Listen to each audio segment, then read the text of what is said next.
लोकाधिकार समितीच्या सर्व एस्टॅब्लिशमेंट जे आहेत, सर्व ऑइल कंपनी आहेत, मोदी आहे, संत एअरलाईन कंपनी आहेत, त्यांच्या ज्या एस्टॅब्लिशमेंटची प्रमुख लोक आली आहेत त्यांची आम्ही नेमणुका केलेल्या आहेत. त्या एकंदरीत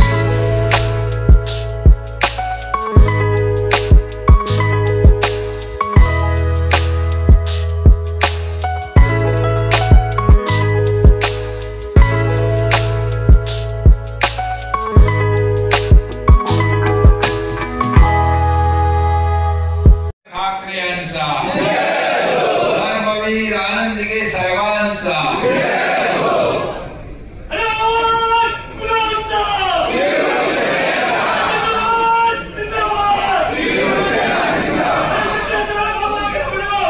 याची आज स्थापना झाली असं मी घोषित करतो.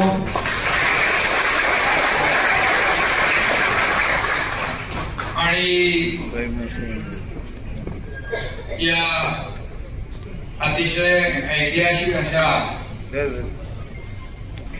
कार्यक्रमाला उपस्थित शिवसेनेचे ज्येष्ठ नेते रामदास भाई, ज्यांची या स्थानीय लोकाधिकार सेना महासंघाच्या अध्यक्षपदी नियुक्ती झाली ते आपले दुसरे नेते गजाभाऊ कीर्तीकर, शिवसेना नेते आनंदराव अडसूळ, केंद्रीय मंत्री प्रतापराव जाधव,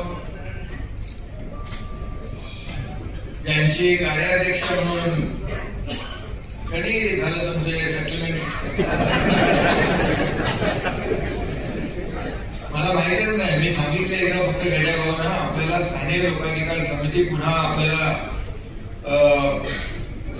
उभी करायची आहे, कारण स्थानिक लोकाधिकार समितीने काम आम्ही सगळ्यांनीच पाहिलं. रामदासबाईंनी जसं सांगितलं की फॉर्म भरताना निवडणुकीमध्ये स्थानिक लोकाधिकार समितीचा कार्यकर्ता असतो का बिनचूक काम करतो तो, आणि त्याचबरोबर निवडणुका आल्या की निवडणुकांमध्ये देखील महत्वाचं काम स्थानिक लोकाधिकार समिती करायची. आणि म्हणून एक मोठी ताकद बाळासाहेबांनी निर्माण केली होती, आणि म्हणून आपण बाळासाहेबांचे विचार घेऊनच पुढे चाललोय. आणि म्हणून स्थानिक लोकाधिकार समिती पुन्हा उभी करण्याच्या सूचना आणि मी त्यांच्याकडे भावना व्यक्त केल्या आणि गजाभाऊंनी काम सुरू केलं. आणि आज त्याचे पदाधिकारी आपण नियुक्त केले, खासदारांना कार्याध्यक्ष केले. बरोबर आहे की याच्यामध्ये केंद्रीय आस्थापना असतात, बँका असतात, ऑइल कंपन्या असतात, आणि शासकीय आणि निमशासकीय मोठ्या प्रमाणावर या कंपन्या याच्यामध्ये असतात. आणि त्यामुळे रेल्वे आहे, अनेक आहे, त्यामध्ये खासदार या युनियनच्या मागे असेल तर नक्की त्या कामगारांना न्याय मिळू शकेल.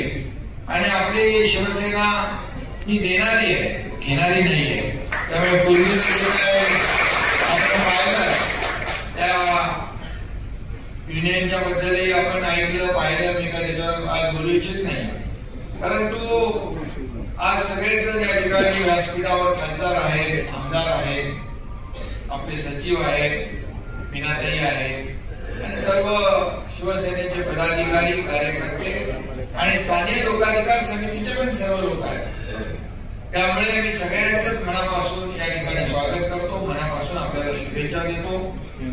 आणि माझ्या लाडक्या बहिणी पण आहेत, त्यांना तर विसरू शकत नाही, लाडके भाऊ आहेत, आणि शेतकरी संकटात आहेत. त्यामुळे मी आता येतानाच आपल्या जीवनावश्यक वस्तूंच्या ट्रक आपले उभे होते, त्यांना झेंडा दाखवूनच इथं वरती आलो मी. आपला दसरा मेळावा झाला त्याही वेळेस आपण मराठवाड्यातल्या आणि पूर परिस्थितीमध्ये जे काही आपले शेतकरी बांधव संकटात होते त्या ठिकाणी इथल्या लोकांना आपण बोलावलं नव्हतं. फक्त बोलावलं नाही तर इथून आपण ट्रकच्या ट्रक सामान जीवनावश्यक वस्तू पाठवल्या. आणि त्या दिवशी देखील जवळपास 10-15-20 ट्रक रांगेत उभे होते, त्याला देखील झेंडा दाखवला आणि ते रवाना केला आणि मग दसरा मेळाव्याला गेले. शेवटी आपली बांधिलकी आहे. सर्वसामान्य शेतकरी संकटात आहे. आम्ही भाषणात त्या दिवशी मी म्हणालो होतो की शेतकऱ्यांचे जसं आपले कार्यकर्ते त्यांच्या घराला दसऱ्यात तोरण बांधत होते, रांगोळ्या काढत होते, घर स्वच्छ करत होते, त्या ठिकाणी जीवनावश्यक वस्तू त्या ठिकाणी त्यांना भेट देत होते. आपली लाडकी बहीण आपण दिलेली साडी परिधान करून तिथं समोर आलेली तिच्याशी बोललो, व्हिडिओ कॉलवर त्या शेतकऱ्याशी बोललो, एक समाधान वाटलं. आणि आपले सर्व कार्यकर्ते स्वच्छता करत होते, आरोग्य सुविधा देत होते, डॉक्टर होते, औषधं होती, सगळं होतं. आणि त्यावेळेस मंगेश छोटे पण इकडे बसला, आपला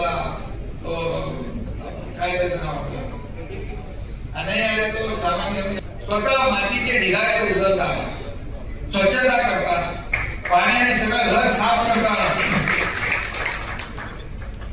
आणि मी त्या भाषणात दसरा मेळाव्याच्या म्हणालो होतो की शेतकऱ्यांची दिवाळी काळी होऊ देणार नाही. आणि त्याप्रमाणे आपल्या सरकारने रामदासभाई, ज्या मुख्यमंत्री, मी, अजितदादा आम्ही ठरवलं हे सर्व अटी शर्ती बाजूला ठेवूया आणि शेतकऱ्यांच्या मागे उभं राहू. त्याप्रमाणे जवळपास 32,000 कोटीचं पॅकेज आपण मान्य करा आणि भक्कम पाठिंबा दिला याचं सन्मानपूर्वक उल्लेख करतो.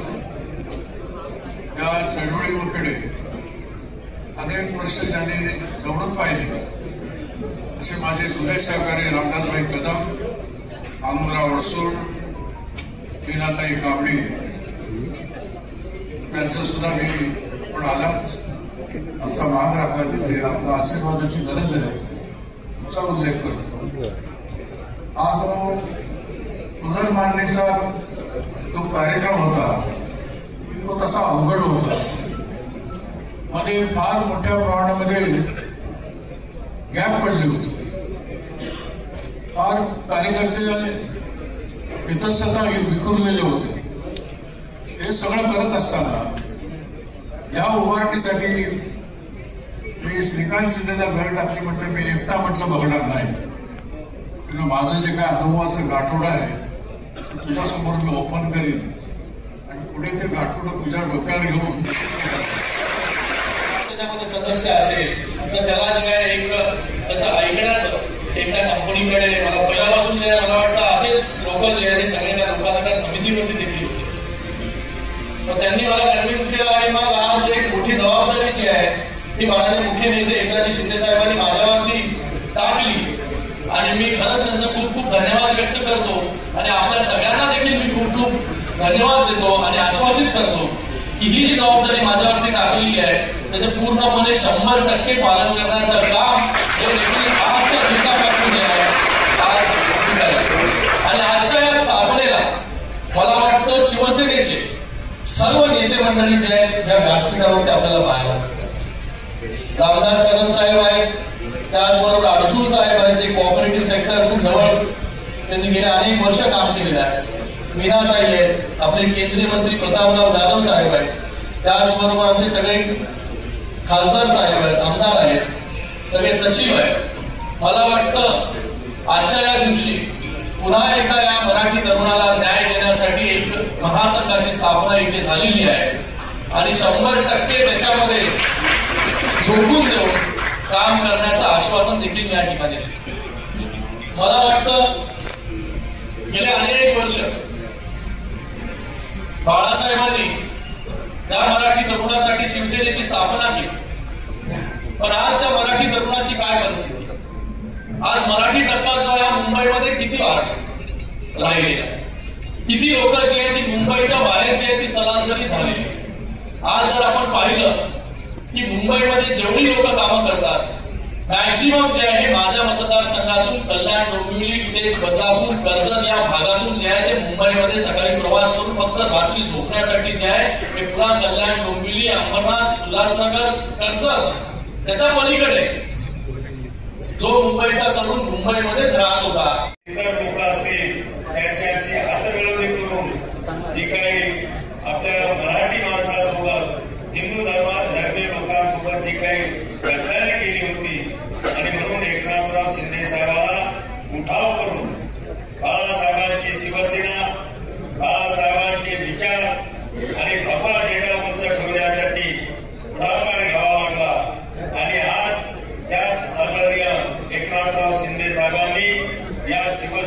पुढे नेत असताना, बाळासाहेबांच्या विचाराला पुढे नेत असताना, मराठी माणसाला पुढे नेण्यासाठी पुन्हा आज नव्यानं स्थानीय लोकाधिकार सेना महासंघाची स्थापना या ठिकाणी केली.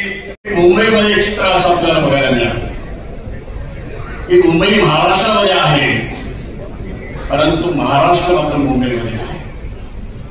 याचा अर्थ अतिशय कमी टक्का मराठी माणसा या मुंबईमध्ये होती. आणि शिवसेनेची निर्मिती झाल्यानंतर माननीय शिवसेना प्रमुखांना हे अतिशय कडक, तेव्हा आपल्या मराठी माणसाला या ठिकाणी टक्काही वाढवायला हवा आहे आणि मानाने सन्माने या मुंबईमध्ये जरा या ठिकाणी राहत आहे. आणि म्हणून एक चळवळ असावी म्हणून स्थानीय लोकाधिकार समिती, आज सेना आपण म्हणतो, समिती महासंघाची निर्मिती या ठिकाणी उल्लेख करावा लागेल. स्वर्गीय सुधीरभाऊ जोशी आणि आताचे आणि पूर्वीचे अध्यक्ष स्थानिक लोकाधिकार समिती महासंघाचे त्याच्यावर व्यक्तिगत यांच्याकडे थोडा संबोध. हा कोणताही चळवळ त्या परदेशी बँका असतील, पब्लिक सेक्टर बँका असतील, प्रायव्हेट बँका असतील, रेल्वे कंपन्या असतील, विमान कंपन्या असतील, ऑइल कंपन्या असतील, या सगळ्यामध्ये बसेल आणि एक अतिशय वेगळं वातावरण तयार झालं. कधी कधी अडचण अशी घालून लागली ज्यावेळेला या ठिकाणी भरती होते कुठल्याही आस्थापनामध्ये. पण या वेळेस देखील एकदा शिंदे साहेबांनी शब्द टाकला तो मी झेलला आणि स्थानीय लोकाधिकार समिती सेना मी उभी केली आणि ते आदरणीय सन्माननीय गेल्या भाऊ आणि गरीब भाऊ काही लोक तुम्हाला चिंता नको. ते कार्याध्यक्ष सन्माननीय डॉक्टर शिंदे साहेब व्यासपीठावर बसले माझे सहकारी जवळ अशोक साहेब, चिकांदी तुम्ही आम्हाला आवाज दिला, एकदा भाऊ आम्हाला आवाज दिला आणि आम्ही एकनाथ शिंदे यांच्या पाठीशी खंबीरपणे उभे आहोत हे दाखवण्यासाठी तुम्ही सगळे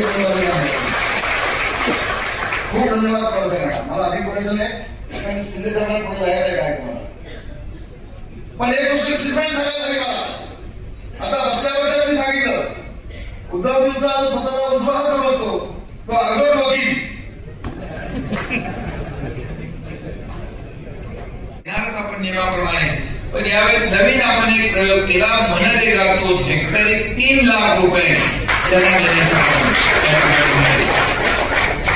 आणि म्हणून शेतकऱ्यांचे देखील त्याच्या पाठीशी आपण उभे राहिलो. केंद्र सरकार देखील, मोदी साहेबांना देखील आम्ही सांगितलं, हे म्हणाले तुम्ही प्रस्ताव पाठवा. तात्काळ अमित शहा साहेब आले होते, त्यांनाही देखील आम्ही सांगितलं. त्यामुळे केंद्राचं देखील मदत या ठिकाणी आपल्या शेतकऱ्यांना झाल्याशिवाय राहणार नाही, कारण हे संकट मोठं आहे आणि या संकट समयी शिवसेना नेहमी आणि सरकार त्यांच्या मागे उभं राहिलेलं आहे. आणि म्हणून काही लोक काही कुठे म्हणजे टीका करावी, आरोप करावे, परंतु राजकारण प्रत्येक ठिकाणी करता कामा नये. म्हणाले काही इकडून जीवनावश्यक वस्तू जातात, त्याच्यावर फोटो लावले जातात. अरे बाबा, फोटो लावला, फोटो तुम्ही तुमचे लावून वाटलेत ना, तुम्ही जाऊ द्या, आम्ही काय देतोय ते सोडा, तुम्ही बिस्किटचा पुढे तरी घ्यायचं होतं, मी बोललो त्याविषयी. परंतु हे त्याला देखील जाणच लागते, सगळ्या गोष्टी आहेत, जाऊ द्या तो विषय. आता आपल्या स्थानीय लोकांचा त्यामुळे गेल्या भाऊंचं मी मनापासून अभिनंदन करतो, त्यांना खूप खूप शुभेच्छा या ठिकाणी देतो आणि हे म्हणतो की आपल्याला इतिहास घडवायचा असतो आणि इतिहासाची पुनरावृत्ती होत असते.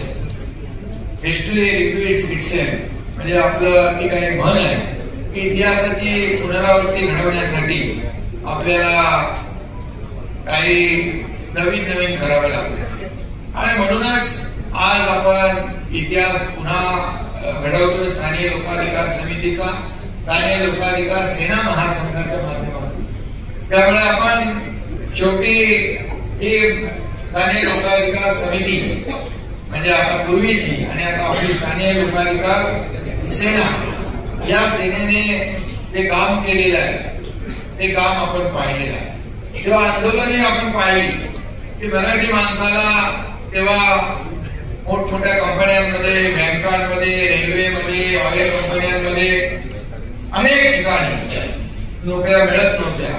आणि त्यावेळेस मला वाटतं 1974 साली बाळासाहेबांनी स्थानिक लोकाधिकार समितीची स्थापना केली.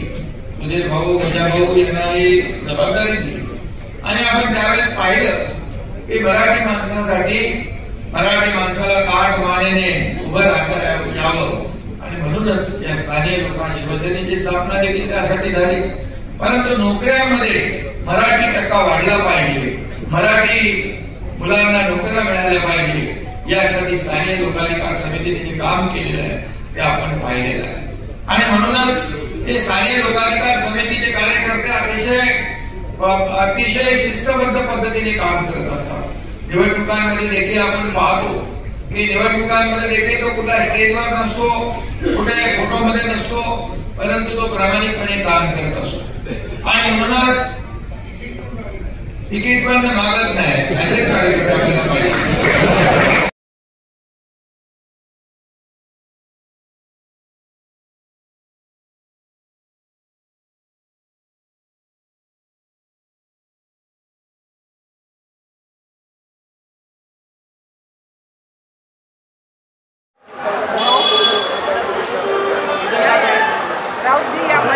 हाँ सर.